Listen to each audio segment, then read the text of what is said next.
Yo, what up? It's your boy Slimtronic 5000, and today I am joined by my very dear friend who is a barber. He is a grooming brand owner, grooming product brand owner. He's a great hair haver, and plus he's one hell of a wingman. Gents. I'm so stoked to hang out with him and talk about it. And I'm just really happy to be here, man. I'm super excited. I get to stare at your beard. I love it. Worse things have happened for worse reasons. Yeah. Come on in. The water's fine. You can jump right in, yeah, the water is fine. With a fool in a pool, you in a two-beside. Take all your worries and all your strife as you talk about this Gulf Coast life. Slimmy go swimming, Southwest Florida living. You lose all your clothes and all your inhibitions. The Slimmy go swimming.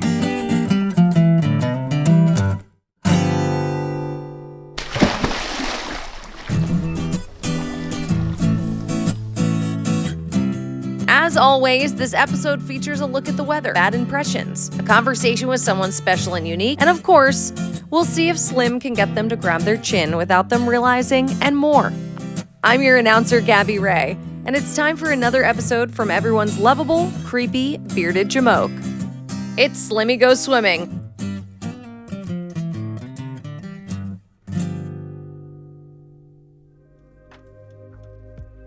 Ladies and gentlemen, my dear friend, my brother, Nate Chavis. How are you, brother? I'm good, man. How are you? Good. Thank you for joining me in the cold pool today. Dude, thanks for having me in the cold pool. Everybody else, it was nice and warm for their shoot, and now you get here during the 1 week of fall in Florida, and my pool is cold. I'm sorry. I'm sorry, man. It's all good, man. If it helps, later I'll warm you up just by going like all over your naked body. Is that weird? You know, to be honest, Slim, I feel like it would be weird if you didn't do that. You know what I mean? Because whenever you come to the studio, I'm basically just going on you for an hour and a half. You know, if you think about it. That's the only reason I go. I mean, that's the only reason I hope you come back. That and the head massage. Yo, the head massage is so good, dude. Oh, I want to get 2 of them so I can put them on like both your shoulders, top of the chest. Because I'll flip it over and put the big vibrating part on the bottom of my hand, and I use that to like rub your chest and stuff. Nice. So imagine having 2 of those going on the shoulders, flipping back over, 2 on the head. Bro, how many more haircuts do I have to do to get you equipped for that? How many of my haircuts does it cost to do that? 1.25. Really? Yeah. Oh, then do it, man. I'll pay you that, dude. If anything, I'll do it for you. I'll buy the second one. I'll leave in the drawer only for when you come in. No one else gets that. That's a Slim special. You own Liberty Barber Company. Yes, sir. Which does hair and hair products. You are very well established and popular and a very talented barber. Well, thank you, sir. What's that like? Which part? All of it. All of it? What's it like to be Nate? Professionally speaking, anyway. Man, without trying to have too big of an ego, it's pretty easy. Like my life is not hard at work. Like being a barber is probably the easiest job I've ever had, you know? Like the work, it can be stressful sometimes because I'm on my feet for 10, 12, 13 hours a day, you know, and I'm bending over all different weird directions and trying to get angles and all that kind of stuff. But like the workload itself is really easy. You know what I mean? I just, like, my boys come in, we talk a bunch of shit, and then I go home, you know? Mentally, it's kind of draining sometimes because we are people's therapists, you know? And people do sometimes come in and drop some like heavy stuff on you first thing. It's like, hey man, how you been, bro? I haven't seen you in a month. Oh, my wife and I are getting divorced. My dog died. You know, my car got repoed. And it's like, wow, I meant like today. Like, how you feeling right now? Like, like you good? You comfortable? Do you want a drink? Yeah. Oh, yeah. But I mean, it's fun though, man. I love being a barber, dude. I wouldn't, like, I can't imagine doing anything else now. You know what I mean? It's brought a lot of purpose and brought a lot of really good people in my life. You know what I mean? Awesome. Yeah. I mean, shit, brought you in my life full time. That's true. Ain't even mad about it. We were always just like Facebook friends. Yeah, that's you know? probably one of the best things that could ever have happened to you. I mean, listen, man, you're not wrong. You're not wrong. You got like a really cool little shop. I don't know the name of the facility that you're in. J. Lee's Salon Suites. I had never seen a place like that before. It's cool. It's really cool. How long has that been there? So they've been there, I want to say they officially opened September 23, I think. I moved in February 24. Oh, you're just in there. Yeah. Yeah, I've only been in there since February. It feels like I've been in there a lot longer because it is my own spot, my own little space. So when you come in, I want it to feel like home when you walk in, like I've been there forever type shit. You know, Yeah. That's kind of why it feels like that. But Interesting. Yeah, I just figured you were there forever. no, Well, you February. do a good job. Well, thank you, sir. You nailed that. Hell That's yeah. awesome. How exactly did you even get into the barber game? Or did you like, as a kid, were you like, I'm gonna cut hair? Nope, not ever. This I don't think I've told you the story. So this is really dumb. So I had dropped out of college when I was, man, I want to say I was like 19, 20. I did the typical college thing where you go and you're like, I'm gonna get a degree in business or psychology or something stupid, right? And I just flunked out 3 times. Went back 3 separate times, failed, flunked out every time, and a couple of years went by. My wife and I, we get married, and then I wanted to go back to school. It was either that or go to the military, right? It was like, I'm gonna go join the army and go like do some cool shit and be in a tank crew and like blow stuff up. You know what I mean? Want to do that big macho badass stuff. So went back to Edison, or FSW now, but it was Edison then, and I spoke to, I want to say I went there 11 times trying to get back into school, and they just never, like, I'd go meet with you, right? And you say, oh, Mr. Chavis, you have to go to this person. Okay, fine. I go to that person, and then I go to them, and then they say, oh, no, you got to go back over to Slim. Like, well, he told me to come here, and then they went, well, no, you have to go back to him. So then I come back to you and tell you they sent me back. It was that back and forward for like probably a month. And so I, at one point, I felt really bad about this. I just kind of snapped. This lady was like, well, you have to do this, and this. And I was like, do y'all just not want my money? Like, I want to give you a lot of money to come here. Do you just not want it? Yeah. And she was like, well, no, sir, that's not that. It's fine. I just walked out, right? So then, like, I want to say like 6 months later, my wife got pregnant, and we were not prepared at all for a child, not even a little bit. So I'm trying to get back into school. Hurricane Irma comes in. My wife's 5 months pregnant, and we go to North Carolina to go stay with my cousin, who is actually, he's a master barber. So I asked him, I said, man, what's it like being a barber? And he goes, well, man, I just go to the shop. All my guys come in, we talk a bunch of shit, cut a bunch of hair, and I go home afterwards. And he's sitting there on the couch drinking a beer, no shirt, no shoes, and his wife is she's a pharmaceutical sales rep, right? And so she leans in from the kitchen. She does one of these. She goes, that boy has no stress. And he's sitting there and takes a sip of his beer, and he goes, man, I really don't. I was like, well, maybe being a barber is gonna be what I'll do. So we get home, I'm working, I get fired from my job, and I'm just kind of like at this weird impasse of like, I have a kid on the way, right? Or at the time I had a 6-month-old, and I was like, I don't have a real job, I don't have any money in the bank, I don't have any way to like sustain a family right now. So I go to Fort Myers Tech. I was gonna go enroll in the HVAC program, and I failed the entrance exam because of the math portion. So they told me I could reapply in 6 months. And I was like, nope, gotta do something now. So I go to my buddy's shop. He has it was like a gunsmithing shop, right? And he, I was telling him, I was just complaining about it. He was a real like hard dude, right? Like school of hard knocks kind of guy, right? Very, what is it, pull up your bootstraps and just go for it type guy. So he goes, well, man, you had mentioned being a barber. Why don't you do that? I was like, I don't know, man. The timing's not right, and the kid, and the money, and this, and he's sitting there tinkering with something, and he drops everything. He goes, man, would you shut the up? I was like, what? He goes, shut the up, dude. I was like, I was taken aback by that. I was like, oh. He goes, mother, there's never a good time for anything. Either you do it, or if you do it, the time's gonna pass. If you don't do it, the time's still gonna pass. Yeah. I literally got up from a stool. We were down off of Work Drive. I drove down here to Alico to Paul Mitchell. I walked in and I looked at this lady. She was the administration lady. Her name was Peggy. And I said, Miss Peggy, do you guys have any math in this program? And she goes, no. I said, do you guys have an entrance exam? And she goes, no, not at all. You just sign up and go. I said, I'd like to sign up. And she goes, well, do you want a tour of the school or anything? I said, Miss Peggy, I don't mean to be rude, but do y'all want my money or not? And she goes, oh, no, we'll get right on the paperwork. I said, all right, cool, thanks. It's amazing. It's amazing. And like, dude, like cutting hair was never even once on my radar, ever. Not so funny. It was never something I thought so I'd like good enjoy. at it. I mean, you know, again, the risk of not sounding like I have a huge ego, it's not super hard to be good at cutting hair. I think what's hard is customer service, right? Like being good to people and making sure people feel welcome when they come in and happy, they want to come back, they're excited to come see you. You know what I mean? Yeah. It's just it's kind of the perfect job because I'm a super relational guy and I have like all my clients are my friends. Yeah. You know, like I got like I've got clients now that are some of my best friends that I never would have met had I not been doing hair. Sure. You know, I'd be flipping burgers at Wendy's on Del Prado and Pine Island Road. You know.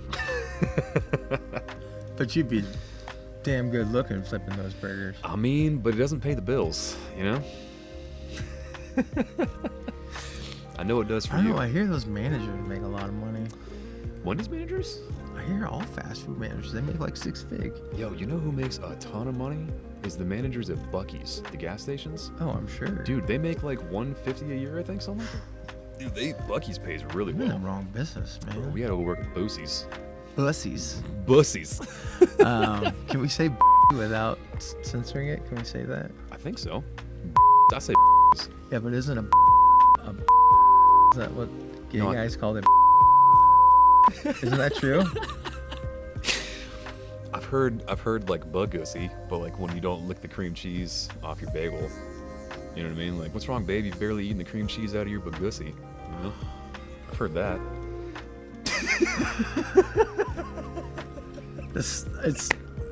I come from an area where the term badussy, you know that term? When you say bagussy, it reminds me of badussy, which is an amalgamation of badussy. Badussy? Yeah, you go, man, it smells like badussy in here. So bagussy, it's an instant turn off. Instant turn off. What made you take the plunge to like own your own spot? Oh man, that's a story within itself too. Let's go. God damn. Well, so I've always been a do it myself kind of guy. You know, like my whole thing is you, I'll do it better. So same thing with the product company, right? It's like I couldn't find Beard Balm I liked, I couldn't find sea salt spray I liked, I couldn't find anything I liked. So I figured let's just make our own. We'll have our own made and go with that. Did the same thing with a watch recently. My buddy Ricky, he made me like I wanted to buy a new watch, I couldn't find something I wanted. So he's a watchmaker, and I was like, yo, could you like custom build me something? And he's like, yeah, absolutely. So instead of buying something pre-made, I've got to pick out all the options. Oh, that's you know sick. what I mean? Like I'd rather just do it myself. And I think with cutting hair though too, it's really easy to move into a studio, go on your own. Because owning a barbershop, you're essentially just a landlord. And Right. I just didn't want to deal with that. So Yeah.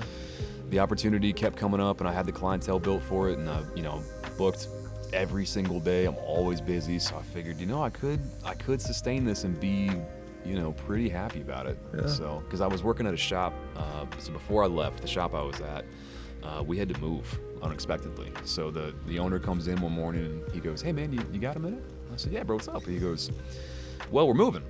And I was like, "Oh, you guys bought that house out in Babcock?" And he goes, "Oh, no, the shop is moving." And I said, "What do you mean the shop is moving?" He goes, "Well, I went to go re-sign the lease. I told him I want a 10-year lease. We wanted to stay at that location forever." And he goes, "We got to be out by the end of the month." Oh. And this was like February 3rd. Oh. They had raised the rent like 3 times as high. They were going to turn it into a triple net lease. We would have been responsible for the building, the property taxes, like that kind of stuff works for Publix, not for mom and pop shops. Yeah. That's not going to work for a 5 barbers in one shop. You know what I mean? It's not gonna happen. So I've been flirting with the idea of going to a studio for a while. And I remember calling my dad about it, and I was like, man, should I do it, man? I'm nervous. I kind of want to open a shop, but I feel like this might be better. And he goes, well, how much is it going to cost you to open a barbershop? I said, probably like 50, 60,000. And he goes, how much is it going to cost to move into your studio? I was like, I don't know, like maybe $3,000. He goes, you tell me. Yeah. All right. So I ended up signed a 2-year lease and just jumped into my own thing. It's been every shop I've worked in has taught me a lot. Right? They've all taught me a lot. I built my clientele at Twin Cuts when I was there in the beginning. Really kind of nailed in like what kind of barber I am at the shave parlor. Still love those guys, Jay and Omar and Heather. Man, they, just being on my own though, dude. It's just the sense of freedom. Sure. Having my own spot, because I don't need much to cut hair. You know what I mean? It's like same thing with what you're doing, bro. We're filming a podcast in a pool right now. Yeah. You know what I mean? Like we just do what we want. Yeah. Just make it work. Just make it work, man. Bishop would always say FFO. FFO. Figure it out. Figure it out, man. TCB, dude. Take your business. Just FFO and TCB, dude. Dude, I love that. I love that, man. I do too. You got a smoking hot wife. Mm-hmm. Got a beautiful little daughter. Yeah. Do you ever cut their hair? I cut my daughter's hair. I don't cut my wife's hair. And the only reason I don't do that is because I'll ask her, like, hey, what kind of haircut do you want? And she goes, well, I don't know. Well, what, you want a haircut, right? And she goes, yeah. Well, what do you want me to do? I don't know, whatever you want. Do you want like a mullet or like a flat top? Do you want a mohawk? She goes, well, no, I don't want that. I'm like, okay, so what do you want? She goes, well, I don't know. So I don't even bother. I can cut women's hair if they want like a trim or like some layers, but if we start getting into style, like all the kind of like crazy lady styles and bangs and whatever I'm out. I don't do that stuff. That I respect color. That. Yeah. It's not my wheelhouse, man. I do skin fades all day, Skin fades and mullets and mohawks, That's my bread and butter. I respect that. Yeah. I respect that. Speaking of mohawks, I'll be seeing you next week? Or this week? Is it this week? Next week. Next week? I'm seeing you soon. I'm excited about it though. Well, we do have a standing 3-week appointment, so We do. even if we just cut my hair, I still see you soon. Mm-hmm. So it works. I like it. I love it. Who's the most famous client that you cut? Ooh. I have a guy that looks like Jason Kelsey, and every time I post, like I've taken a couple of videos of him because I only ever see him every couple months. He always comes in looking real ragged, and I'll put him up on Instagram or Facebook. Like, yo, Jason Kelsey, thanks for coming out, bro. And I've had people message me like, yo, you cut Jason Kelsey's hair? I'm like, no, that's not actually Jason Kelsey, dude. Like, I didn't even know who he was till Taylor Swift came in with him. That was the only time I knew who he was. Nice. But other than him, well, not really him. I cut a professional baseball player a couple of years ago. I didn't. God, dude, this is so bad. So I was a diehard Tampa Bay Rays fan for a long time. You're not anymore? Oh, I still am. Okay. Every time I watch them, I'm a huge Tampa Bay fan. Are you? I grew up in Clearwater. Oh shit. Oh, okay, that makes sense. So yeah. I am a huge Bucks fan, Rays yeah. fan, Bolts fan. Back when we had old school Tampa Bayans, Tampians dude. would remember the Mutiny. That was the soccer team. We had a soccer team in Tampa? Mm-hmm. The Tampa Bay Mutiny. Oh shit, I didn't know we had that. Yeah, man. That's cool. So I'm a huge fan of all Tampa Bay sports. I love that. Yeah, so Tampa Bay fan. Where were we going with that? I forgot what I was saying. Oh, The baseball guy. yes. So I was working at a barbershop down in South Fort Myers, and he walks in, and I was like, hey, man, take it back here. No big deal. And we started talking, exchanging pleasantries. And I was like, yeah, man, so what do you do for work, bro? He goes, oh, I'm an athlete. Oh, that's cool, man. What do you do? He goes, oh, I play for the Tampa Bay Rays. And I'm sitting here thinking, like, I don't know who the fuck you are, dude. I have no idea who you are. I hadn't really paid attention for like 2 or 3 years at this point. And I didn't know who he was. I was just like, oh, hell yeah, man, that's cool. And I didn't tell him I was a Rays fan, but I was like, oh, yeah, that's awesome, man. Like, how long you been doing that for? Just trying to play it off like I wasn't a little starstruck at the time. Right. But he was the coolest dude. He was so nice. He was so funny. He was a pitcher. I still can't remember his name. This but whole story, and you can't even drop the name? Yeah, it was like Wow. Johnson something, I think. That's very anticlimactic. Yeah. Yeah, he had just gotten called up from the bull, like from Double A up into the majors. Nice. So that was kind of cool, but he was kind of a nobody. So, but I guess other than him, you. Okay, it took you a whole long time to get to me. I thought for sure I would be the first answer out of your mouth. But like no bullshit. But I think you might actually be you and Caleb Neff. Caleb's way more famous than me. I don't know, dude. I didn't know who he was until I cut his hair, and even then I didn't really know who he was. So I mean, you might be a little more Caleb. I love you, brother, but I think you might be a little more famous than Caleb, But then when I go do Caleb's podcast and his pool, I'm gonna tell him he's more famous than you. Yeah, Of course.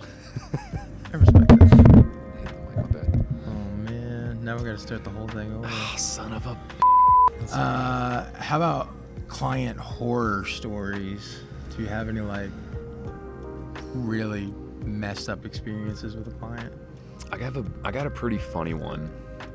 So this guy calls the shop one night. I'm at Twin Cuts. It's a Friday night. It's like 4:00. Calls up and he goes, hey man, I'm just looking to get my head shaved and like a hot towel face shave. Is that something y'all do? I said, brother, absolutely. What time are you available? He goes, I can be up there by around 5:30. I said, you know what, brother? Sounds good. Come on in. My name's Nate. I'll take care of you. And he goes, all right, sounds good.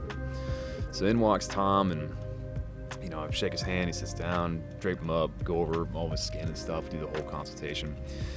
And I said, all right, man, so you ready? He goes, yeah, I'm ready. So we start, and I said, so man, are you retired? Are you still working? Because he looked like he was probably mid to late 60s, I'd say. And he goes, oh, well, I used to be a contractor for the government. I said, oh, that's cool, man. What did you do for the government? He goes, well, I had a very special set of skills. Oh, no. And I just went, So directly across from me in the barbershop was my friend Johnny, and Johnny was a Force Recon Marine who did 6 combat tours between Iraq and Afghanistan. Johnny was a bad motherfucker, and he had a service dog named Ruckus. He was a Belgian Malinois, coolest dog ever. So John's cutting his client, and shop's bumping, music's playing, everyone's laughing, talking, having a good time. And John just kind of shot a look at me, like, the fuck did he just say? And I'd look at him, and I just went back to shaving, right? And I said, oh, well, that's cool, Tom. So, what else did you do, man? He goes, well, I'll tell you what my skills were. And I said, oh, all right, Steven Seagal, you tell me what your skills are. And he goes, I'll tell you. It was the long gun. And I said, all right, man, that's cool. So I look at John again. John looks at me like, what the f*** is this dude talking about? And I said, I don't know, man. So we keep going, I lean him back, I shave his face, and I said, hey man, or while I'm shaving him, I said, so man, so you've been around the world a lot, right? And he goes, oh, I've been everywhere. I said, all right, man, so if I were to give you $1 million right now, and that were $10 million, what is the one place you would never go back to? And he goes, oh, Kabul, Afghanistan. And John looks at me again, and John shot me a look, and I'm just assuming everywhere in Afghanistan's bad, right?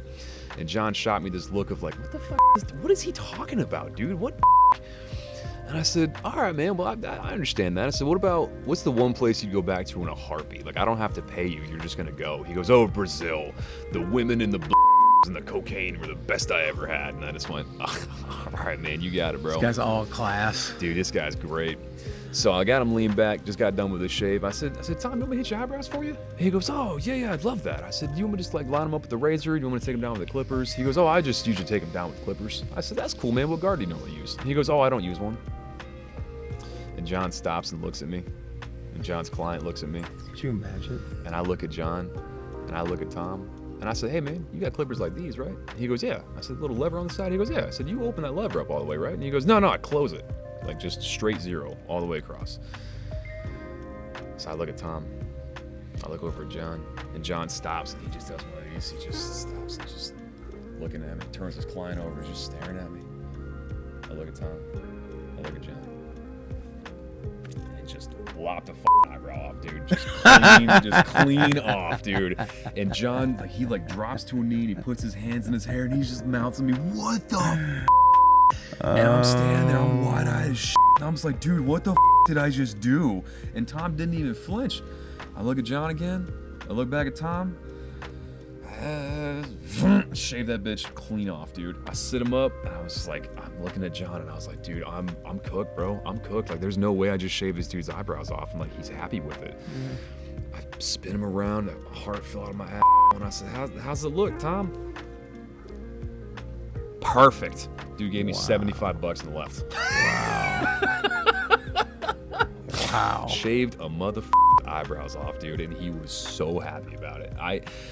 I know as you get older, man, your body changes, your skin changes, your hair composition changes, your eyebrows thin out a little bit. So I mean, I guess if you just want them gone, I mean maybe, but like just shaving off your eyebrows, man, just didn't seem like it was the move. Yeah, You know what yeah. I mean? It's not for me. Jeez. Yeah, dude. Excuse me. But I think other than that, dude, honestly, nothing. I've had a pretty low-key career for the most part, It's just a couple weird, like I've had people that are gross or smell bad or like, never had somebody like poop in the chair, so that's good, that's never happened. Has anybody ever had that? I feel like it has happened at least once, I mean, statistically, I guess. I mean, it's bound to happen eventually, right? Never caught anybody. Especially with me in your chair, dude. I mean, I'm a ticking time bomb. Who was it? Was it Louis C.K. who said I've never had a that wasn't an emergency? Oh my god, I love Something him. like that. That's so good. What's next for you as a barber? Ooh, I don't know. Potentially a lot of things, but also I think a lot of times that I don't know that Florida is going to be my forever home. Sure. So I don't know if barbering's more of a, if it was more of a vessel, if in 10 years I look back and say this was a vessel to get me out of a bad situation, to get me to a better place, or if this is going to be my forever thing, Yeah. Because if we leave the state, I got to rebuild, I can do it. It'll be a couple months, I'm sure, but it's, do I want to do that again? Working 9 to 7, 6 days a week, trying to build a clientele, never seeing my kid, never seeing my wife, So, if things go according to plan and God stops hating us and, Florida doesn't get circumcised by another Cat 37 hurricane, I think eventually I'd like to go back into education at some point and maybe open up a barber school or, have expand the product line, get into some, maybe some shows, do trade shows, do have education courses, stuff like that, But I think the education probably would be more on the business aspect of it, not so much the cutting hair part. Sure. You know what I mean? Because cutting hair is only 10% of what we do, maybe 15%. So being able to educate people how to market yourselves, how to build your business, how to establish a brand, how to just be a good person as a barber. You know what I mean? I feel like that'd be the next big adventure I want to go on. And there's a million things we can do, man. We can get clippers made. We can have the Slim special clipper, put your face on it, sell that shit for $300. That actually might not be a bad idea. Get the Slim clippers, brother. We'll just brand you with everything, Dude, I can't get people to buy stickers off my website. What you think they're gonna buy $100 set of clippers? I mean, we throw a barber jacket on you, get some face tattoos, start banging out some fades. I mean, we might be onto something. I don't know. Would you let me cut somebody's hair in your chair? Absolutely.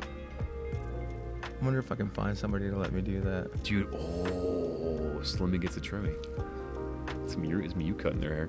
Yeah. Oh no, that would be terrible. You're Mexican, right? Mostly Norwegian.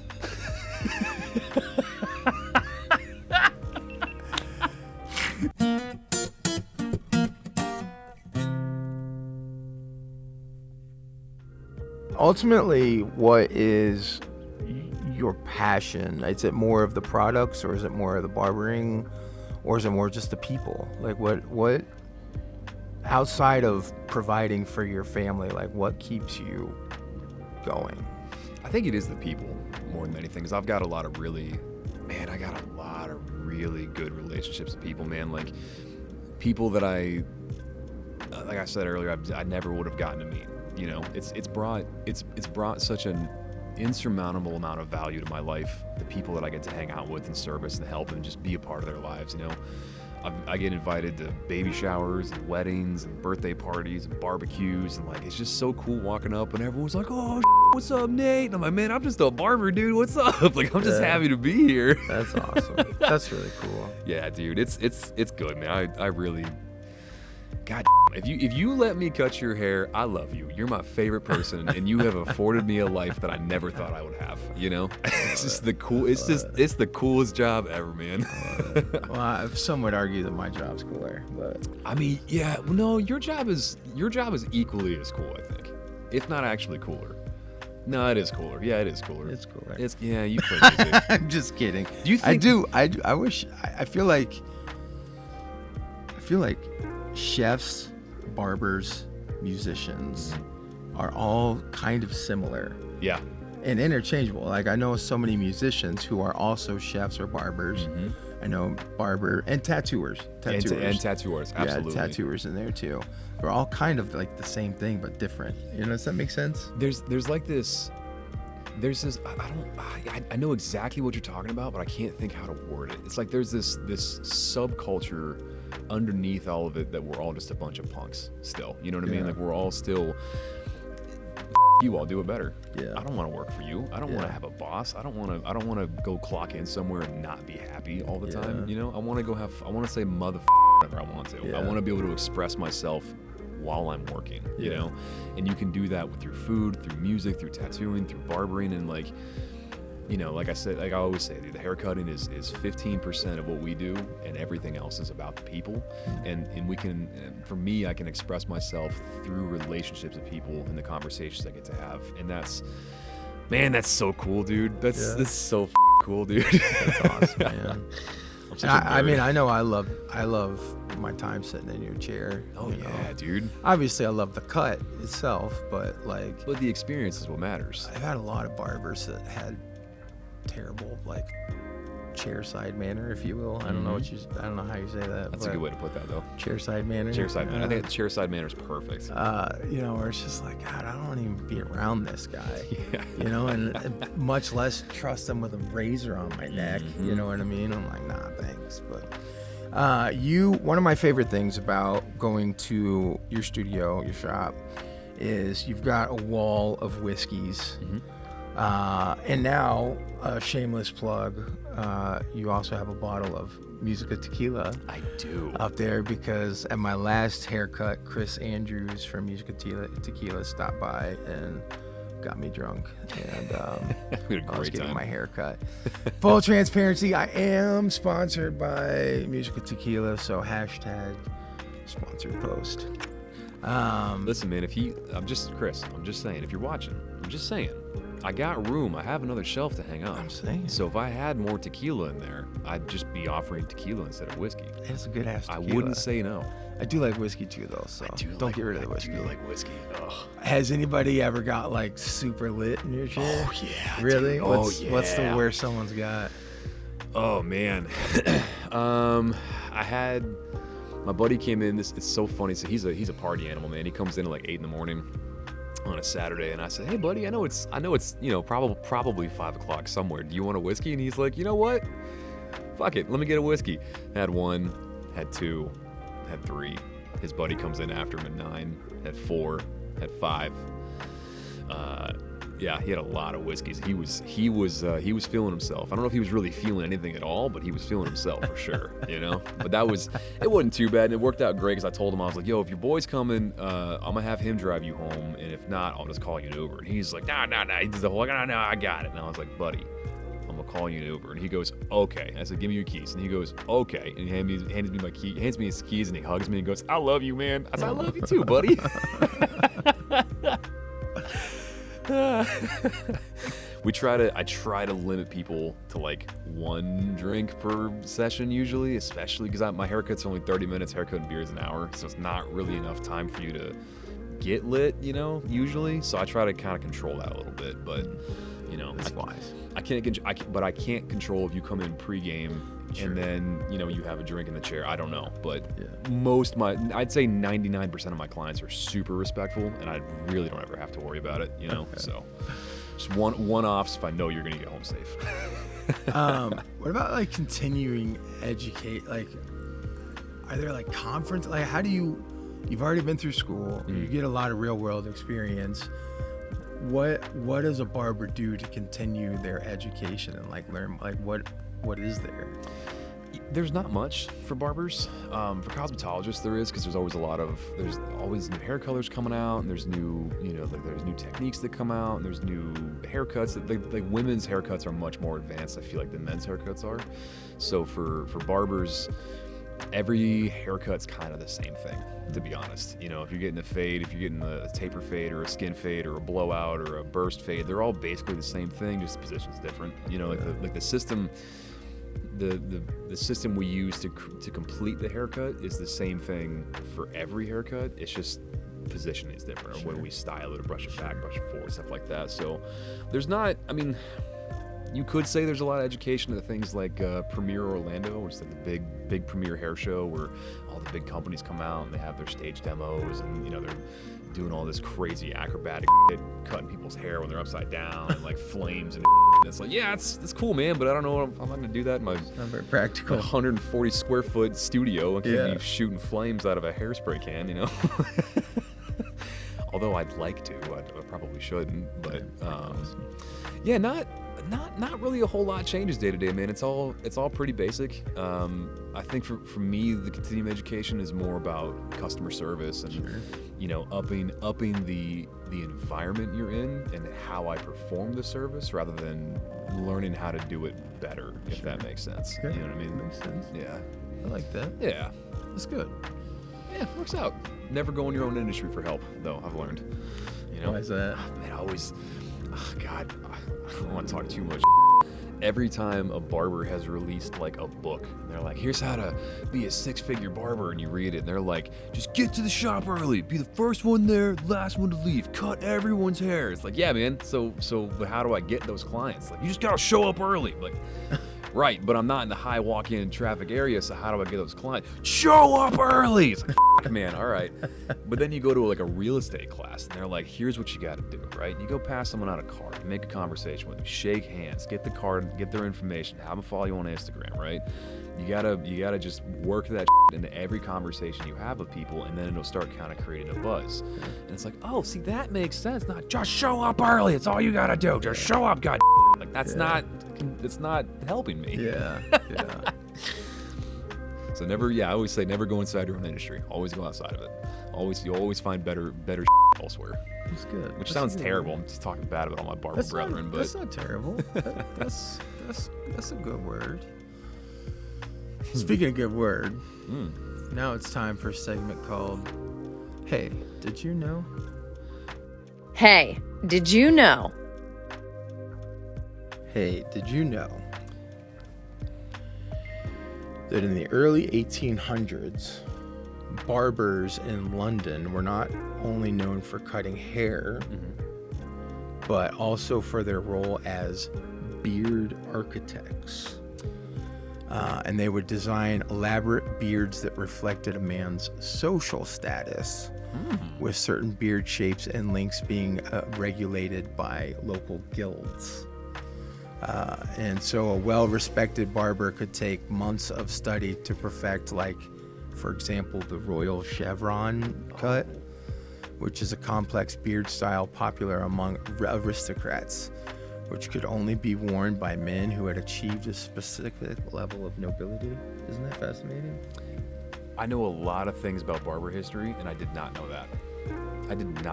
That's so cool. Beard architect. Damn, okay. That's so cool. I know we used to also do bloodletting, and we were surgeons at one point, and that the colors on the barber pole is the blues for the veins, the reds for the bloodletting, and the whites for the bandages. Isn't that something? That's why they're red, white, and blue. Mine was made up, but yours sounds made up. Yours is made up? Yeah, ChatGPT wrote that. No, that sounded so official. That's because I said, give me a fake fact about barbers. I was literally going to start telling all my clients that, like, as I'm like sculpting their beard, like, we used to be beard architects based on your social status. Yeah, you still can. You still can. You should bring that back. Well, then I'll be lying to people. But you know what? We'll just bring it back. We'll be all right. Let's talk about Southwest Florida with the Southwest Florida Rundown. The Southwest Florida Rundown. Where in Southwest Florida do you live? I live in Cape Coral, unfortunately. Yeah. Yeah. What's your favorite part about Cape Coral? Going over the bridge into Fort Myers.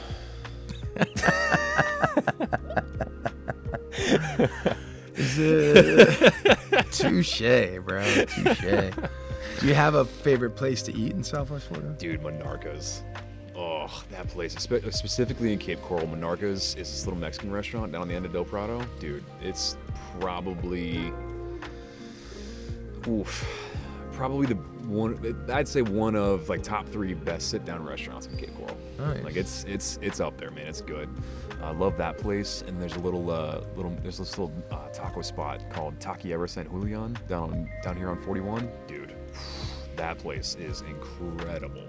I just really like Spanish food. I think is what it is. Oh, I respect that. Might be my problem, but I'd say those 2, and then Ember on College Parkway, yeah, Korean Ember's barbecue, dope, dude. Yeah. Oof, God, that place is good, dude.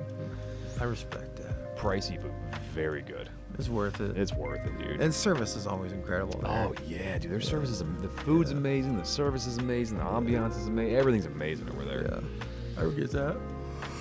Look at me being all professional, yawning. Oh. I'm so tired. I didn't sleep last night. What's your favorite place to go? I know you don't drink, but like if you're bringing some friends who are on vacation to go get a drink, where would you take them? Oh, McGregor's house, of course. Oh, come on. There's now. nowhere else to go to get a drink, man. McGregor's is the. McGregor's is the. What was that thing I had there?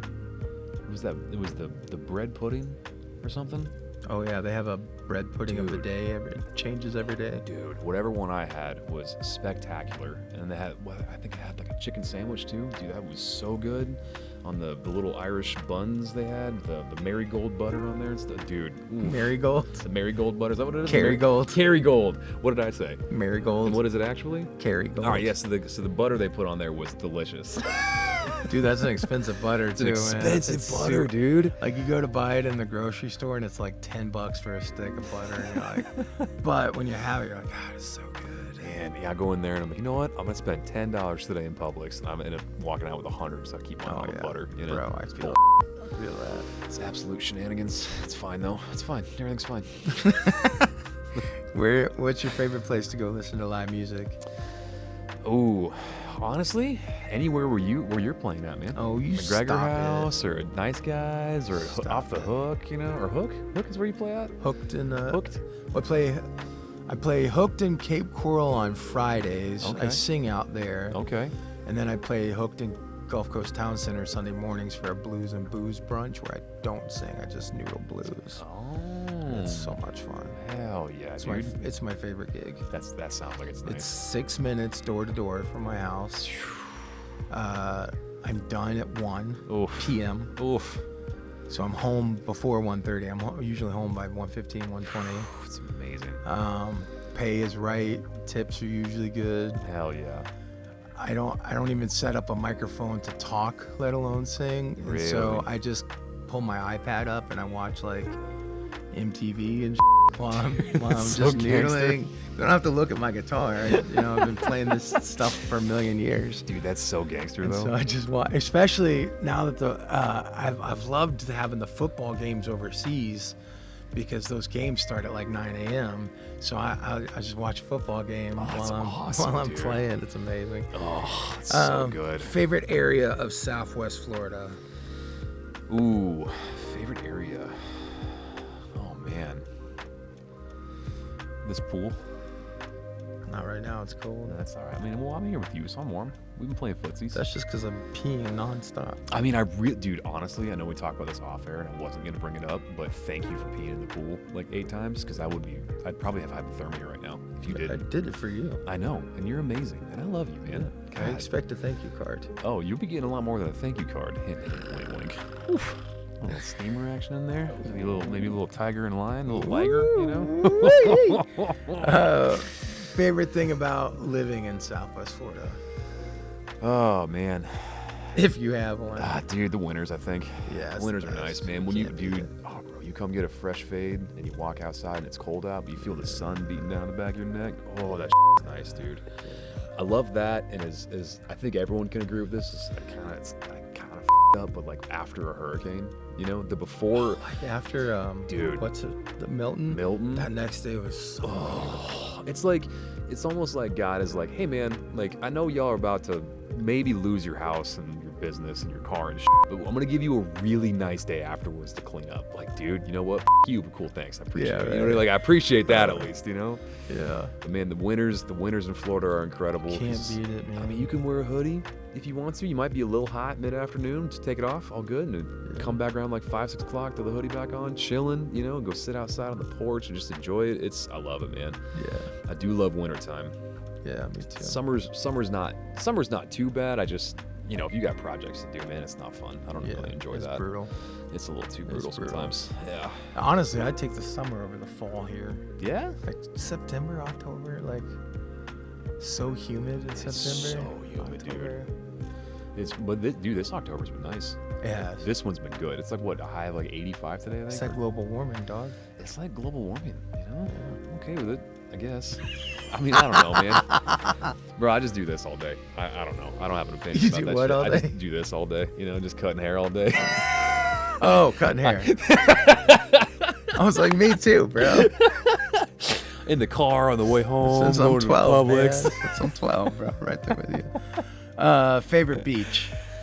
Ooh, you know, I've not, so before, I want to say before my daughter was born, I hadn't been to the beach in about 8 years. And then we just went to, right before Milton, went to Fort Myers Beach, Bonita Beach, went to Sanibel for a little bit. Out of all of them though, I think, what's that one, Boca Beach? Like you gotta drive all the way up through Port Charlotte to loop back around to get into it. I think it's Boca Grande? I don't know.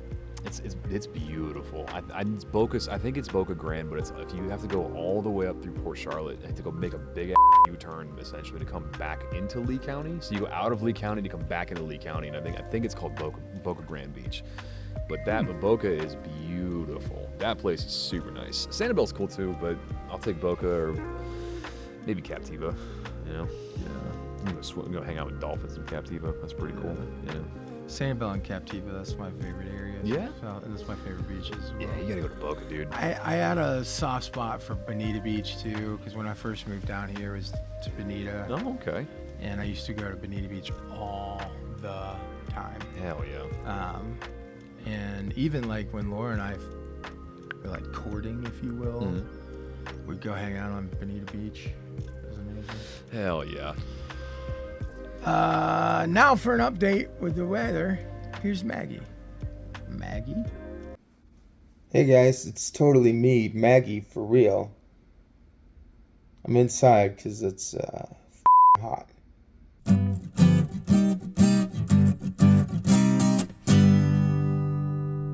do you think is your biggest success in life so far?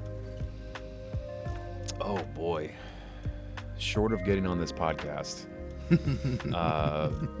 Honestly, man, this is gonna sound kind of dumb, but like keeping my kid alive, you know, like It's not dumb at all. like That's great. Like, it sounds so barbaric, like keeping my kid alive, you know, like we had a kid and it's like, oh, first birthday, we kept her alive for a year. My wife and I high five. And second birthday, I'm like, yo, it's 2 years, like we're on a hot streak right now. Doubled the last and then one. 3 years, then 4 and 5 and 6, and I'm like, dude, she's still kicking. So I'm pretty proud of that because I'm clumsy. You see me. I drop a lot Well, I of mean, things. like, I think people don't realize how fragile humans are. And not just fragile, but like literally everything in the world is trying to kill you actively. Diseases, plants, animals, like everything is actively trying to kill you. Yep. And life is very fragile. I think that's a huge thing to keep her alive and thrive. And think about how many kids don't make it. You know what I mean? That's a huge thing. Dude. Yeah. I'd be proud of that. I'd say that's probably it. Probably my probably the only thing I've been like, yeah, I've been fairly successful at this point. You know? That's good. On the flip side, what do you think is your biggest perceived failure? Ooh. You know, I don't know. I don't know that I really have any. Good answer. I guess. You know, I don't know. I mean, Good answer.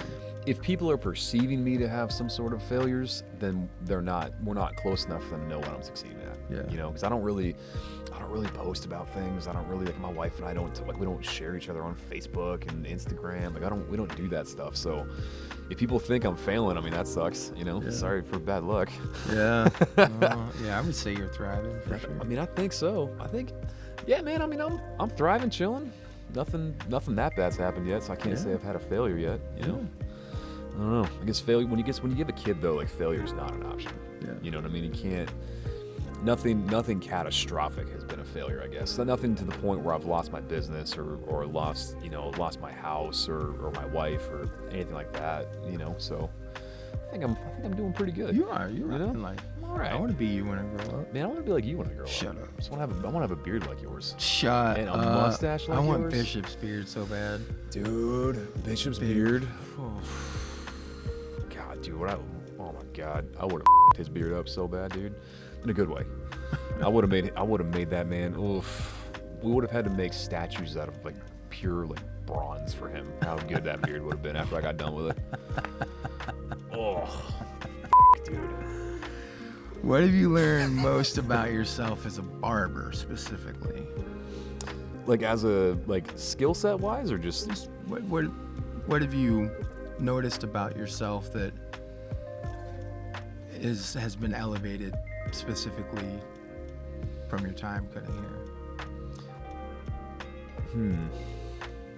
I think being willing to bet on myself, you know, like, willing to just take a risk, because I realized all the things I wanted to do when I was a kid, all these businesses I tried to start before I became a barber, and all these, I guess I wouldn't say these things failed, but a lot of plans were made. Nothing ever came of them, you know. So not a failure, but just didn't work out. Yeah, I think just being willing to have a little confidence and bet on myself and know that, you know, hey, I got it. You know, I've always had the mentality of you all do it better. So now I'm just really solidifying what that means in my life, you know, whether it's to buy a house or, you know, staying married to my wife for the next, you know, 40 years, 50 years, 60 years, you know. So I don't know, just, I know I got it. I got me, you know. There's this guy, and his name is Matt Graham. He was a U.S. Air Marshal. He was a cop in Chicago. He worked for the Department of Defense, CIA, all that kind of stuff. And he ran this training facility called the Kill House. It's really kind of brutal, but it was a big warehouse with rooms and come and train police and military guys and all that. And on the door it said the 3 rules of the Kill House. Right? It was nobody's coming to save you. Everything is your responsibility, and always be working. Right? Because, like, I remember hearing that in, like, 2017. That's kind of when the spark got lit of, like, I gotta do something, you know. 2018, and because I enrolled in barber school in November 2019. But so it was just like, yeah, dude, like, no one's coming to save you. You know, everything is your responsibility. It's like Bishop said, right? Just get it the done, man. Yeah. I think that's been the biggest thing I've taken away from barbering for my own personal life is just get it done. Yeah, that's good. Like, nobody cares. Work harder. Yeah, that's good. How much mental fortitude has it taken to, like, get to that spot, to get to where you are? I'd say a pretty decent amount. It's a lot of long nights, a lot of early mornings, a lot of broken friendships, a lot of, you know, lost a lot of friends over this because it was just work 24/7. You know, like, the only time you get to see your friends is when you're working. Yeah. You know. Oh, dude, tell me about it. Yeah. Yeah, same way, man. And, like, I feel so terrible all the time. I'm like, when I'm not on the clock, I just want to hang out with Laura and Jess or whoever. Yeah. And, like, when I do have time, like, to hang out, like, a lot of times I need to rest. So it's, like, sucks because so many people know me, and I feel like such a jerk because I don't have it in you, man. Yeah. It's draining, dude. It's yeah, hard. It's like, if you want to hang out, come to a gig, and then I'll see you for 10 minutes, while on my break, and it's just not, quality time. I'm looking to slow down. Yeah, man. It is tough, dude. Like being in the industry I'm in, because I'm just giving, I'm giving people so much of me every day, it feels like sometimes, you know, and having people's problems just dumped on me 24/7 and you know, managing everyone's schedules and my schedules and the family and the wife and the friends. It's like I get home sometimes, my wife and I use a system where I'll say, hey, I'm at like a 20. And she'll go, okay, I got you. And she'll take care of Maddie and put her to bed and give her, get her dressed. I'll go and say goodnight. Or I'll come home from work and she'll go, I'm at like a 2. I'm like, yeah, I'm at like a 65, bro. I got you. Like, I'm good. I can push through. I'll take care of her. She and I'll go play and do the thing, and we'll do all that. So, finding that balance was, especially my marriage was really hard for a long time, but now we have it. Gold. That's awesome. And a lot of the homies too, that you learn, I feel like the way that we work, I feel like that you really learn who your homies are. You know what I mean? Like who your boys are, because they'll stick with you while you're working, while you're doing while you're trying to build an empire. And then when it's their turn, you just go right back and do the same thing for them. If I only get to see you at work, man, it's all good, baby. I still got to see you. I still got to spend time with you, and I'm happy about that, Because I know that, when you get into your late 20s, early 30s, and your 40s and 50s, you're just working, bro. You're just working all the time. Yeah, especially these days. Oh my God, dude. Especially these days. I sent a meme to Laura and Jess last night that was like, it said something like polyamory, and it was like, because you need 3 incomes now or something like that. And I was like, that's hysterical. I keep telling my daughter she's gonna get a job at Publix already. She's to hurry up, dude. Oh, right. She's only 6, but she can push carts. She'll be all right.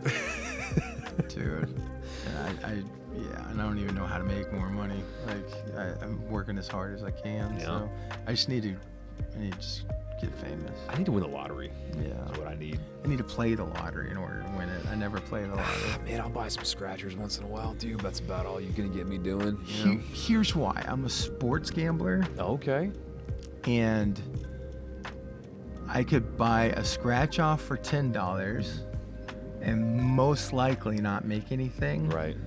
Or I can make a 3-leg parlay for $10 and make $100. I mean, when you put it that way, you're not wrong. Yeah, and I'm more often gonna win the 3-leg parlay than the scratch off. So although Laura smacked an 11-leg parlay not that long ago, and I was kicking myself because I only bet like $1 on it. Damn, dude. Because there's no way, there was just no way it was gonna hit, and it hit, and I was like, man, if I would have bet $100, this would have been, $15,000 return. I was like, God, that sucks. And I mean, there's definitely an algorithm you can follow for sports betting. You have a little more. I wouldn't say you have more control over it, but you feel like you have a little more control over it. Definitely, if you're watching if you pay attention like to what's happening in that particular sport, whatever it is. Right. I only bet on football, baseball, and table tennis, hockey. Oh yeah, table tennis. Table tennis betting, bro. That's hilarious. Bro, did I tell you about that? No. Oh yeah, dude. If I can't sleep, the Polish are always playing table tennis. And the games are only like 10 minutes. And the matches are only like 10 minutes. I mean, you find out real quick if you won or not. So like when I can't sleep at like 3 a.m, I'm always up betting on Polish table tennis. Polish table. I ain't even mad about it though, man. Polish table tennis. Laura will be like, why aren't you sleeping? I'm like, because I just made $300. My P-Tour Go trade or whatever his name. I'm out here making money, baby. God.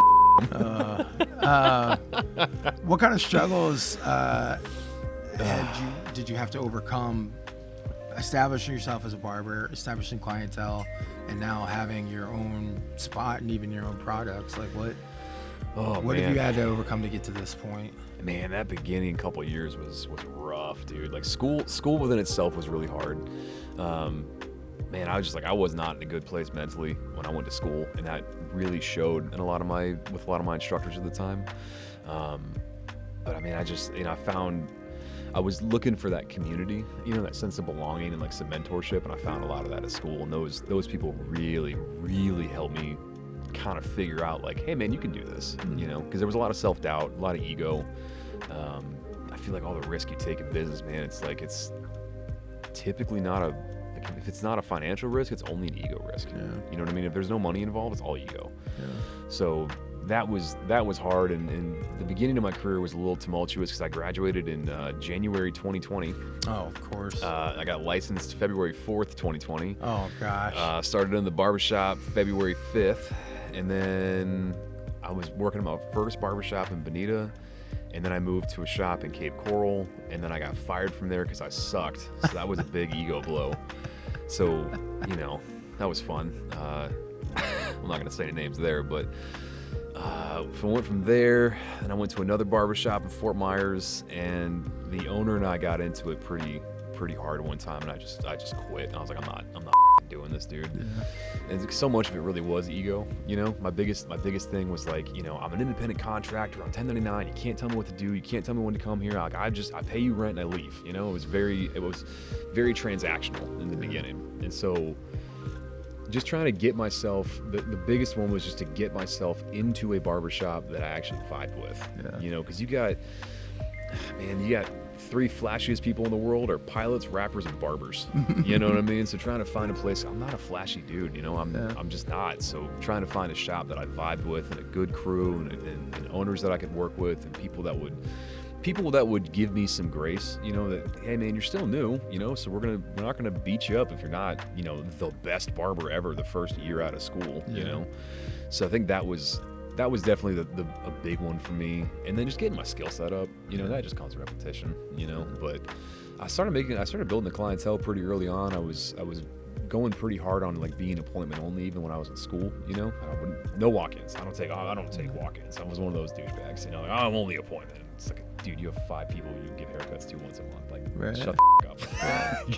You got nothing.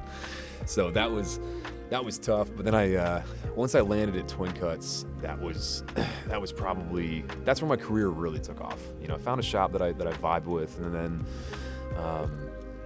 really from there, man, it was just being away from my family was the hard part, because I was working Monday to Saturday, 9 to 7 every day, open to close every day.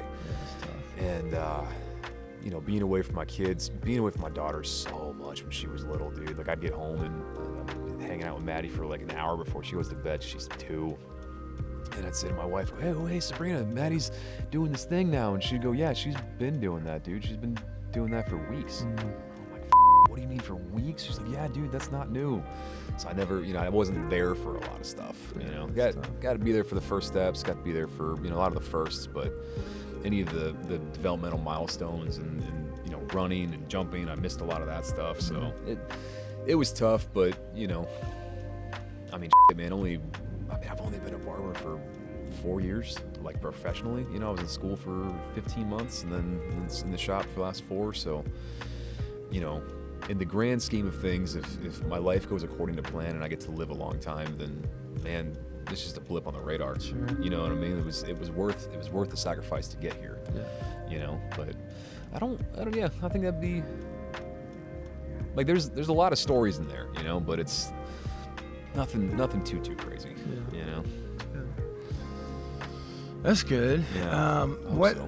Thinking about what you've gone through to get where you are, what kind of advice could you give to like the next generation of barbers coming up to kind of give them a little bit of a leg up that maybe you wish somebody would have told you?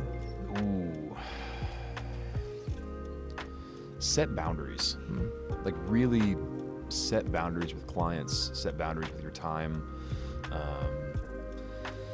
I have a real bad habit of doing it still, but like if my phone goes off, I instantly check it, right? If I'm mid-conversation with my wife, right, we're talking about something, we're talking about money or my kid or something important, and a client texts me to like change their appointment. I'm like, oh yeah, hold on 1 second, I gotta go on my phone real fast and do that whole thing, So not setting boundaries with clients and getting people on your booking system as early as possible. Like in the very beginning, people will walk in because they know you're not that busy, but they'll just kind of walk in, like, hey man, are you available? Like, oh yeah, I got you, And then eventually they start coming in. It's like, hey man, are you available? Like, dude, I'm booked till tomorrow, bro. I got nothing today, Yeah. So getting people on your app a lot sooner, it's just to keep your life a little more clutter free, is huge because we have these personal assistants in our pockets all the time, So utilizing that, to its fullest extent, and then setting boundaries with clients of, even down to conversations you're willing to have, and firing clients early. You know, if you just know someone after a couple cuts is they're just not going to be a good fit for you, and they're gonna stress you out, get rid of them, dude. You know, you can make up any excuse in the book you want to get rid of them, but just don't let people. It's your space, man. You know, whether you're in the barbershop or the studio, you have this little corner that's yours. You know, this is where I'm at. 40 hours or more, 50 hours, 60 hours a week. I don't want toxicity in my area. Yeah. You know what I mean? Yeah. I think that would be. I wish people had told me that when I first started. I bet. You know. Well, now it's time for a segment called What's a Goatee? What's a goatee? Nate, you're a hair professional. Sometimes. So I feel like a facial hair professional, especially. So I feel like you are the end-all, be-all as far as the word on this. And this is the 6th episode of Slimmy Goes Swimming. I've asked the same question of all the 5 people before you, and I feel like we need a once and for all the answer to this question. But Nate, what is a goatee? The one facial hair choice no man should have. Of just a goatee. What is it? Get that little thing going around here. So we gotta chop it off right here on the sides of the mouth. Right? Get that nice and tight there. Mustache, chin, that's it. But men, dude, those old guys that rock just the goatee, I don't trust them. I don't trust them, man. Bunch of beatniks. Just grow a fucking beard. Just grow a beard, bro. God, like you got all that going on. Just grow a beard out. Stop doing the goatee. You see those old fat dudes that have the real tight goatee. They're trying to hide their double chin. And it's like, bro, you're just exposing your neck more. Just grow a beard out, you know? Man, that's what a goatee is the facial hair you shouldn't choose. Man, nobody was quite as opinionated as you about the goatee. God, dude. But hey, still got him. Still got him, man. It's okay if you have a goatee with a beard. Just grow a beard out. Just grow it out, man. You know? Unless you got that dumb where like it doesn't connect halfway through. You just got like the mutton chop and then there's like a whole patch on your face missing. You know what I mean? Or like the dudes that only grow like neck beards. Like it's not actually a beard. It just grows underneath their neck. Like don't do that. Just shave it off, man. Either mustache or clean shaven if you can't grow a full beard. You know? And don't do the little like puby on the chin either. It's gross. I don't want to trim it. Hey, you trim my goatee? No. You line up my neck beard, I'm gonna shave it off.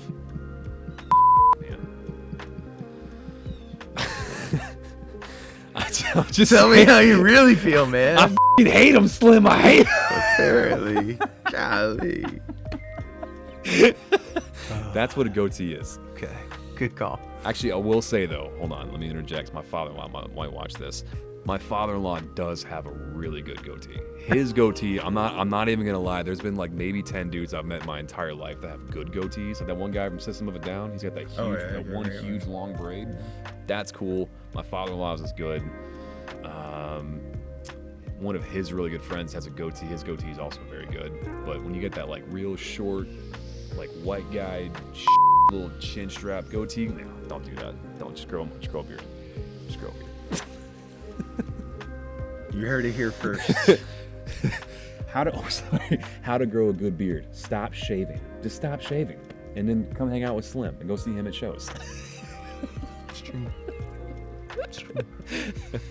What do you want to know about me? Ooh, what size shoe do you wear? 16. You wear a size 16 shoe? You know what they say about guys with big feet, right?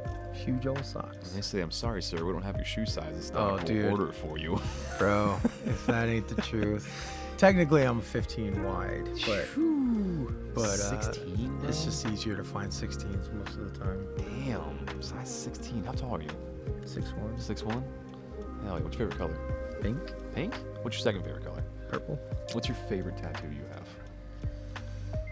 If you had to pick one, if you had to get rid of all of your tattoos and just keep one.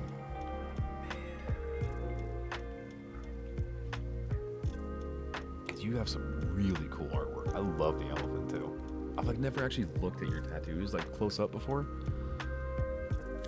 Yeah, they're sick, dude. I mean, this one's all gnarly, but this one's for Laura. That's probably my favorite one. I love that. That's awesome. But I couldn't pick. They're all my tattoos are so like incredibly meaningful to me. Like I don't have anything that's like, oh, this.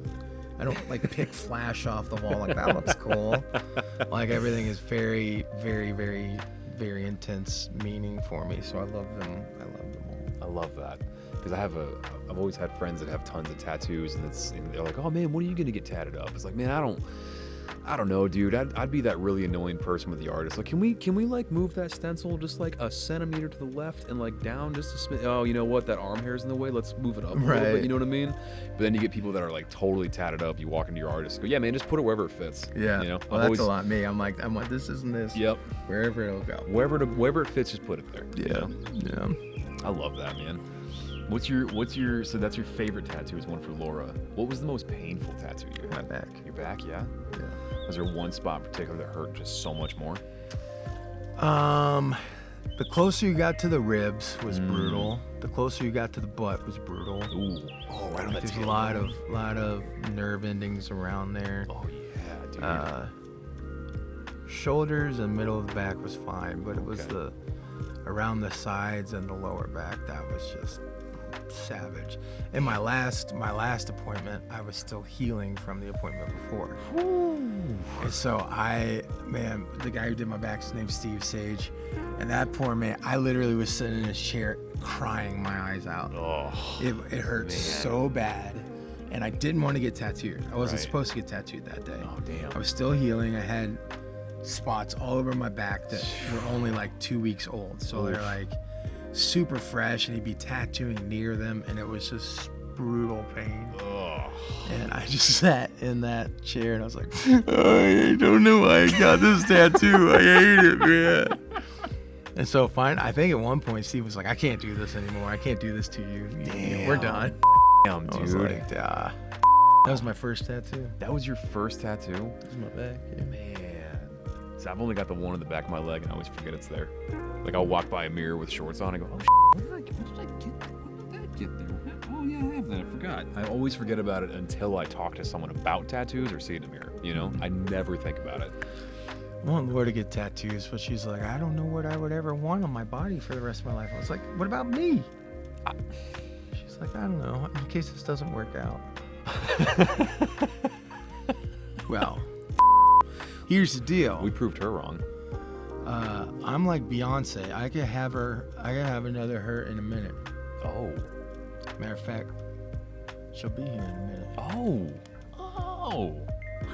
My mom told me so when I worked at Twin Cuts, we had to always wear black shirts, black pants, black shoes, black everything. And I don't like wearing all black. I like some color in my life. So my mom calls me one day and we're talking about that, and she goes, well, honey, why don't you get some tattoos? And I was like, well, I don't know. I got commitment issues, I guess. I don't know what I would want to get, you know?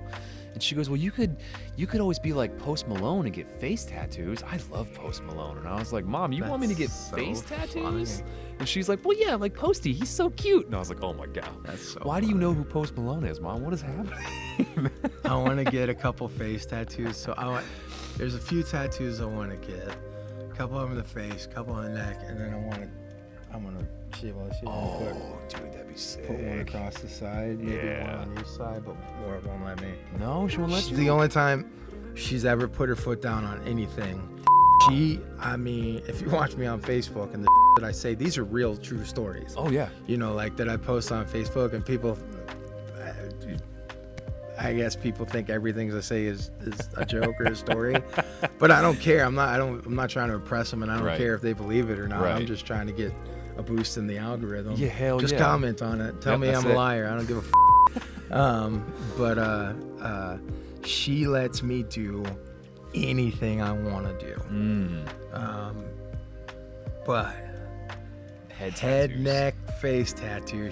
She, and if I did it, like I could do it, you know. But like, it sucks when she never asks for anything, and the one thing she asks for is don't get a cranium tattoo. Yeah, that's Like, tough.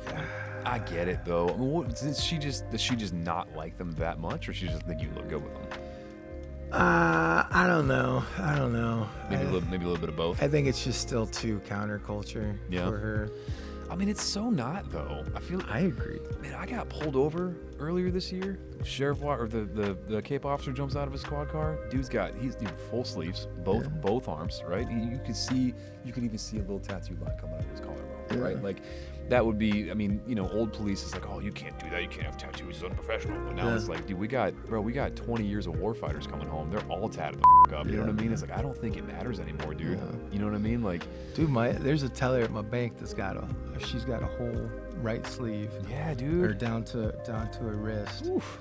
And she shows it off, and I love it. I'm like, I mean, I guess face tattoos are a little polarizing because they are so in your face and so aggressive, But I mean, dude, you already got the hand tattoos, you got the sleeves, you got the whole back piece. Like, if it was your first tattoo, okay, slow down, buddy. Maybe like something on the arm or something. Maybe get like an ankle tattoo, But you're already all tatted up, dude. I don't think it would even matter. No one will be shocked. I agree. I'm gonna let you talk her into it. I mean, I can try. I'm pretty good at it. If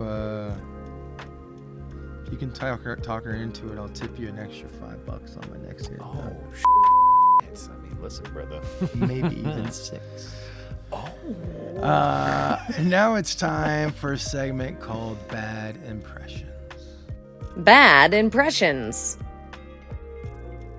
So, bad impressions. Okay. For this, we are to give each other a celebrity. Oh, God.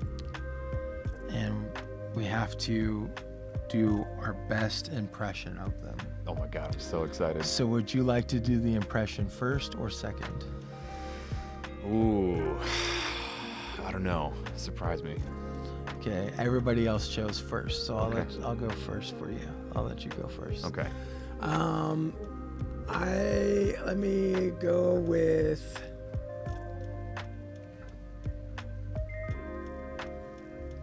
Barack Obama. Are you giving that to me? For me to? Are you? Am I? Donald Trump. You got a good Donald Trump? No, I don't have a good anything. No? You don't have a good anything? No, but my favorite thing that Donald Trump has ever said, it gets me every time. It's so stupid, but the way he goes, China,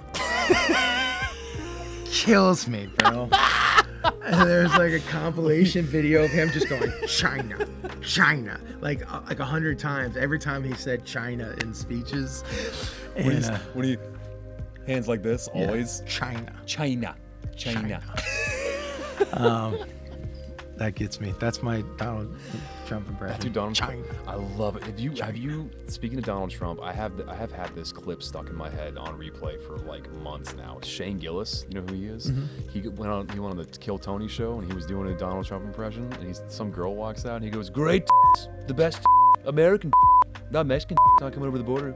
Next, fentanyl. There's fentanyl in the one sucking you dead." Like, it was just the funniest. You do a good TJ.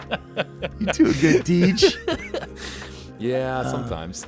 You've got a good British accent, so I'm gonna challenge you with Idris Elba. Idris Elba. Yeah. Oh, I don't know anything he's done with a British accent. I know he was in The Office and he played what was that guy's name? Oh man, he was in The Office, but he was American when he did it. Yeah, I've seen The Office a gajillion times. Yes, the whole dude. series all the way through, and you would think that I would know his name right now. Oh my God. It's completely escaping me. What's that? What is his name? Oh, I just had it. I can't think of his name. I don't remember what his name was now. But yeah, he played in that, but he wasn't British. I didn't know he was British until way after that. Man, this can drive me nuts all day trying to remember what his name is. Like Angela's running out after him with his like scarf or some. Oh my God, what is his name, dude? My wife would know. I'm not gonna call her right now. I mean, I guess really you could just speak. Do the British accent for you, sir, on the newest episode of Swimming with Slimmy today in beautiful Fort Myers, Florida. Yes. So. Yes, very demure. So good. Last few things. What do you think your purpose in life is? Oh, I wasn't prepared for that question. Oh, man, I don't know, dude. Have a good time, maybe? Hope. Respect that. You know? I don't know. Do we all have a purpose, you think? Mm-hmm. A very specific purpose? I don't know that I believe that. I don't know. You don't have to. Yeah. Well, yeah, I wouldn't argue with you about it, but I don't know. I think just have a good time, man. Make some fun podcast episodes. Yeah. Have a fancy British accent as I come to talk to Slimmy Gillian, Mr. Slimtronic 5000. 5,000. So if you write a book, I'd love to narrate it for you. That's how I read my daughter's stories at night. I always Well, read that. it's funny you should mention that. You can go to my website, slimtronic5000.com, and buy not one, not two, but 3 books that I have published in the last year. One's a storybook for children, one's a poems, collection of poems that are heady, and then one is called Haiku for Pretty Girls, and it's a collection of haiku, 100 haiku poems that I wrote about women who aren't my wife. Was one of them about me? No. No. Damn. But I did release it on our anniversary, our wedding anniversary. How romantic. Oh, you dirty dog. There's like one where she's like, what's this poem about Vermont? Chick I'm in love with was born there. So I wrote a poem about Vermont. I would have said some shit. Like every time I see you, I just think of how pretty Vermont is and how Vermont's just not prettier than you. The name of the poem is Vermont is for Lovers. Anyway, what's your greatest strength? Oh, man. I'm really good at talking to people. Yeah, you are. Really good at talking to people. I can talk to a brick wall if I have to. Yeah. My wife always makes fun of me about that. When we were kids, so we've been together for 20 some odd years now. We met in 5th grade. We dated off and on for, we did the whole get together, break up type for years and years and years. But we used to always talk on the phone as kids. And when I would just start rambling about things she didn't care about, she'd put the phone down for however long. She'd come back and, oh, he's still talking, okay. Then she'd walk off and do something else, come back. Amazing. Oh, he's still talking, okay. So good. Amazing. What is love? Oh man, so love is the what is it? The unconditional, self-sacrificial commitment to the well-being of another person. That's what love is, man. That's real good. Say that one more time. It's the unconditional, self-sacrificial commitment to the well-being of another person. Anyone I went to high school with will know exactly who said that. One of our old Bible teachers, when I was in Christian school, told us that was the definition of love. And he goes, I remember him saying it. He goes, his name was Russell Howard. He goes, you will all remember this for the rest of your lives. And I'm like, yeah, sure I will. And then, 14 years later, here I am still saying that same. But it might be the most beautiful definition of love there is, It's good. That is really good. I think it really encompasses how you feel about it. When you really love somebody, Yeah. it really encompasses how you feel about it. Yeah, it's good. Yeah. Do you think we're alone in the universe? No. Things No. out there. Oh man, I think aliens are here, dude. I think they're already here. They're in the ocean. Squids, and what is it, cuttlefish, and the mantis shrimps. Oh, they're aliens, bro. Ain't no way. Some shrimps sound good right now. Ooh, it does sound kind of good right now. Butterfly, fried shrimp, coconut shrimp. Ooh, that sounds good right now. Ooh. What are you afraid of? Spiders and heights. Any particular order? If there was a spider up somewhere high that I was also at, I'd be equally terrified, I think. Okay. Yeah, maybe nuclear war. Don't you know we're filming a thing out here? It's a good thing we're at the end. You know, what really scares me is people don't label their food when they put it in the refrigerator at the break room. Ooh, that is scary. It is scary. Well, we're gonna have to get out of here because the sun is out coming now, and I can't down. see. I can't keep my eyes open. Of course. No, I'm good, thank you. Of course, my jack neighbor is mowing his lawn. Before we sign off, you got anything you want to plug? Where can people find you? Y'all can find me on Instagram at Nate Chavis Barber, Chavis. You can find me on the Swimming with Slimmy podcast today. because of course we're here. And then I think we've got some other projects coming up, right? We do. Yeah. We're still settling on a name. Yep. But we're doing a follow-up series to Slimmy Goes Swimming. Where it'd be a similar format, but co-hosted by you. And it's all shot in your studio while I'm getting a haircut. Dude, I'm so excited. So I'm so excited. We're tossing around. Slimmy gets a trimmy. I love that one. We're tossing around several names, so that'd be cool too. I don't know when we'll actually start filming that, but I don't know either, but I am excited about it. I already know a few of the people that are going to be on it, and I'm really stoked. It's going to be a good time. Oh, so. dude, I'm so excited. But Yeah, man. So Instagram, Facebook, just Nate Chavis on there, pretty easy. And then the Slimmy gets a trimmy. How do people book an appointment with you? Through my Instagram, I use an app called Squire, and my shop name's Liberty Barber Co. So you can find me if you download the Squire app, Liberty Barber Co, or just Nate Chavis. It'll pop up. Perfect. My booking link's always on my Instagram, so always good to go.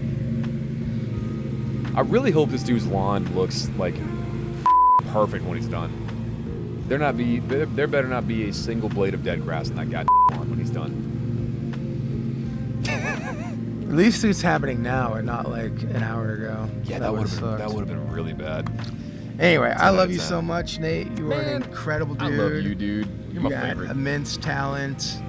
I am so grateful that you share that with me and all of Southwest Florida. And thanks for going swimming with me today, brother. Dude, I appreciate it. thanks for having me to go swimming, dude. Sorry it's so cold. Slimming with swimming. Swimming with slimming. Slimming, swimming. It all checks out. Swimming with slimming. Yeah, it all checks out. Anyway, that's it for Nate and me. We're going to go make some waves and catch some rays. So, see you on the flip side. Love you.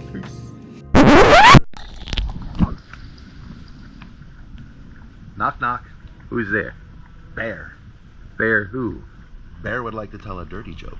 A dirty joke? This is a clean show. This is clean, wholesome, family Christian comedy. Okay, you could tell one.